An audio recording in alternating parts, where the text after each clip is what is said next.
तो आओ बात करते हैं सिनेमा के कुछ सबसे कंट्रोवर्शियल हॉट टेक्स की।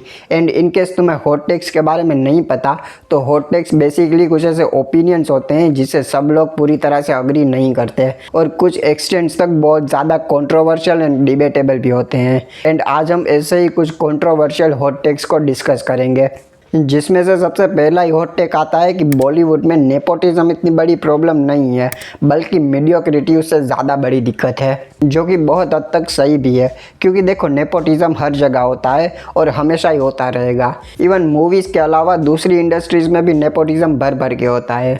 और यहाँ पर किसी एक्टर का किसी बड़े फिल्म बैकग्राउंड से आने का मतलब ये नहीं है कि वो हमेशा बुरा ही काम करेगा।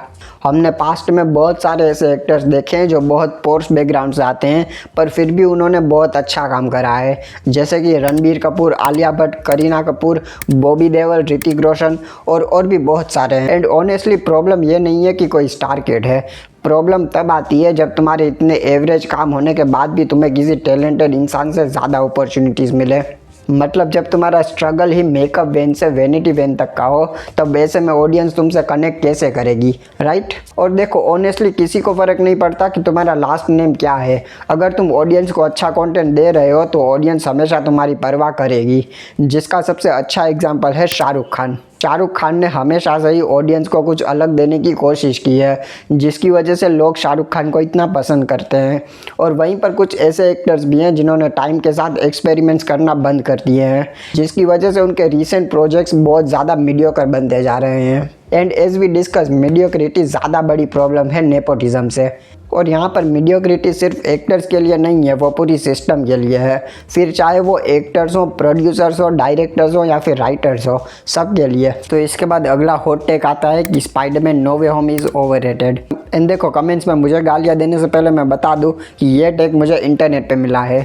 एंड बहुत हद तक ये टेक सही भी है, क्योंकि कायदे से नो वे होम मूवी में बहुत सारे प्लॉट होल्स थे। लाइक डॉक्टर स्ट्रेंज की एक बच्चे की बात मानकर पूरे मल्टीवर्स में छेड़छाड़ करने वाली बात बहुत अजीब थी, क्योंकि एशियन वन ने ही कहा था कि डॉक्टर स्ट्रेंज उनका अभी तक का सबसे best magician and sorcerer supreme है, पर फिर भी उसने एक 17 साल के बच्चे की बात मानकर पूरे मल्टीवर्स में उंगली करी थी। एंड फिर वही 17 साल का बच्चा डार्क साहब को उल्टा लटका के चला गया था। और इसके अलावा भी मूवी में सारे विलन्स एंड टोबी और एंड्रू के स्पाइडरमैन को छोड़ के एज सच कुछ खास स्टोरी लाइन नहीं थी। मूवी पूरी तरह से कैमियोस पर रिलाई करती थी। पर हाँ, यहाँ पे तुम एक ये आर्ग्यूमेंट दे सकते हो कि मूवी में आंट मे की डेथ वाला सीन इम्पैक्टफुल था, पर इसके अलावा मूवी के पास कुछ खास सब्सटेंस नहीं था। और ऑनेस्टली देखा जाए तो टॉम हॉलैंड का स्पाइडरमैन अपनी ही मूवी में ओवरशैडो हो गया था। मूवी में जब टोबी और एंड्रू के स्पाइडरमैन का कैमियो हुआ तब ऑडियंस का पूरा फोकस उन्हीं पे चला गया था। लोग थिएटर में तालियां तो बजा रहे थे, पर वो तालियां एक्टिंग या स्टोरी के लिए नहीं थी, वो तालियां नॉस्टैल्जिया के लिए थी। और देखो, जब फिल्म मेकिंग में नॉस्टैल्जिया तुम्हारी पहली प्रायोरिटी हो तब फिल्म मेकिंग कहीं ना कहीं बैक सीट पर आ जाती है। और देखो, स्पाइडरमैन मेरा भी फेवरेट कैरेक्टर है। मैंने भी नो वे होम बहुत एंजॉय करी थी, मुझे भी नॉस्टैल्जिया बहुत अच्छा लगा था। पर कभी ना कभी हम सबको यह सच एक्सेप्ट करना होगा कि नो वे होम ओवररेटेड थी, क्योंकि एक महान शख्स वही है जो अपनी भावनाओं को काबू में रखकर अपनी पूरी समझदारी से सच को स्वीकार करे। उसके बाद हमारा तीसरा हॉट टेक आता है कि पुष्पा 2 इतनी बुरी मूवी नहीं थी, मूवी बस बहुत ज़्यादा ओवर हाइप थी। तो देखो, अगर हम बात करें पुष्पा 1 की तो उसका वर्ड ऑफ माउथ बहुत ज़्यादा अच्छा था। लोगों को अल्लू अर्जुन की परफॉर्मेंस बहुत ज़्यादा पसंद आई थी एंड ओवरऑल मूवी बहुत ज़्यादा बड़ी हिट थी। और इसलिए लोगों ने पार्ट 2 से बहुत ज़्यादा एक्सपेक्टेशन रख ली थी। और ऐसे में मेकर्स ने पार्ट 2 की मार्केटिंग में भी बहुत एफर्ट्स लगाए थे। एंड जब इसका पार्ट 2 रिलीज़ हुआ तब वो इतनी बुरी मूवी नहीं थी। मूवी का स्क्रीन प्ले बहुत अच्छा था। इवन मैं अभी भी कहूँगा कि दोनों पार्ट की स्टोरीज इतनी सिंपल होने के बावजूद भी इनका स्क्रीन प्ले ही था जो मूवी को इतना इंगेजिंग बनाता है। एंड मूवी पूरी तरह से मास मोमेंट्स एंड फैन सर्विस पर फोकस करती है, जिसे ऑडियंस पहले से ही बहुत पसंद करती है। एंड देखो, मैं ये भी नहीं कह रहा कि मूवी ऐसे मास्टरपीस ही थी, मूवी में बहुत सारी कमियां भी थी। मूवी का वायर वर्क बहुत बुरा था। एंड ऑल्सो मूवी में भंवर सिंह शेखावत के कैरेक्टर को अच्छा क्लोजर नहीं मिला, उसके कैरेक्टर की राइटिंग बहुत बुरी थी। इवन मूवी अपने पहले पार्ट की बहुत सारी बीट्स को उठाती है। एंड सिंस पहले पार्ट की हाइप की वजह से लोगों ने दूसरे पार्ट से भी बहुत ज़्यादा एक्सपेक्टेशन लगा ली थी, जिसकी वजह से मूवी उनके लिए बहुत ज़्यादा प्रिडिक्टेबल हो गई थी। एंड वहीं से मूवी के रिव्यूज़ ख़राब होना शुरू हुए एंड वहीं से इस मूवी की इमेज ख़राब होने लगी एंड लोग इस मूवी को as a bad movie consider करने लगे, जबकि मूवी अपने पहले पार्ट जैसी ही थी एंड कहीं ना कहीं अपने पहले पार्ट के बहुत सारे एलिमेंट्स को उठा के उन्हें एम्पलीफाई करती है। तो हमारा अगला हॉट टेक आता है कि Loki should have stayed dead.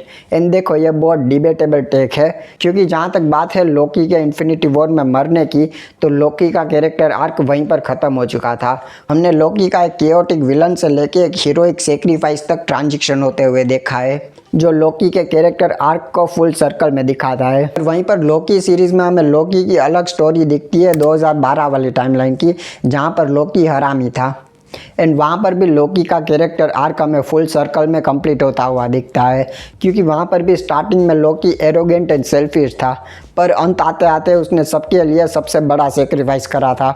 इसलिए दोनों स्टोरीज़ में लोकी का कैरेक्टर आर्क फुल सर्कल में कंप्लीट होता है।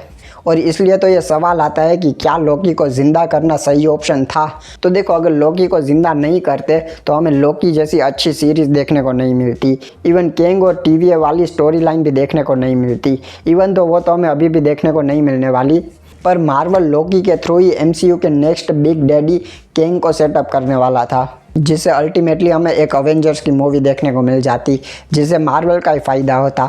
सो इसलिए लोकी को ज़िंदा करना बहुत ज़्यादा अच्छा मूव था मार्वल का। वैसे भी अभी मरे हुए कैरेक्टर्स को ज़िंदा करना मार्वल के लिए कोई बहुत ज़्यादा बड़ी बात नहीं है, बहुत सारे कैरेक्टर्स मर के ज़िंदा हो चुके हैं ऑलरेडी। तो डेथ मार्वल के लिए कोई ऐसा बहुत बड़ा स्टेक नहीं है, और इसलिए लोकी को ज़िंदा करना कोई बहुत ज़्यादा बुरा आइडिया नहीं था। एंड बस इस वीडियो में इतना ही। अगर तुम्हें वीडियो पसंद आई है तो वीडियो को लाइक कर देना एंड चैनल पर नए हो तो चैनल को सब्सक्राइब कर देना।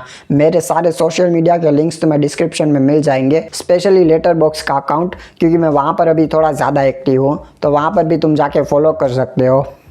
एंड मैं तुमसे मिलता हूँ अगली वीडियो में, तब तक के लिए बाय।